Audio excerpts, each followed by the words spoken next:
ஏதாச்சும் தொண்டையில போய் மாட்டிக்கிச்சு அப்படின்னா, அவங்கனால பேச முடியாது. அவங்கனால இரும்ப முடியாது. இல்ல அவங்கனால மூச்சு விட முடியாது. ஸோ நம்ம என்ன பண்ணணும், உடனே அவங்க பின்னாடி போய் நின்னு, ஸோ இப்படி ஃபிஸ்ட்ன்னு சொல்லுவோம். இத இப்படி கைய வச்சு, அவங்களோட நெஞ்சு எலும்புக்கும், அம்பிலிகஸ்க்கும் கரெக்ட்டா கைய இப்படி வச்சு, இந்த கைய மேல வச்சுட்டு 5 டைம்ஸ் உள்ளேயும் மேலேயும் அமுத்தணும். இப்படி. இப்படி 5 டைம்ஸ் அமுத்துனோம் அப்படின்னா, என்ன பொருள் தொண்டையில மாட்டிட்டு இருக்கோ, அது வந்து உடனே வெளியில வந்துரும்.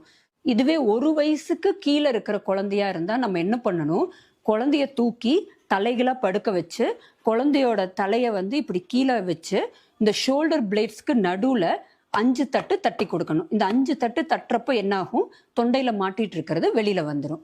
இதே கர்ப்பிணி பெண்ணா இருந்தா நம்ம என்ன பண்ணணும் அப்படின்னா, கரெக்டா எலும்பு முடியிற இடத்துல மேலால கீழ குழந்தைய டிஸ்டர்ப் பண்ணாம, கைய நல்லா இப்படி வச்சு அமுக்கி புடிச்சு, மேல நல்லா பிரஸ் பண்ணோம்னா, அந்த மாட்டிட்டு இருக்கிற பொருள் வெளியில வந்துரும்.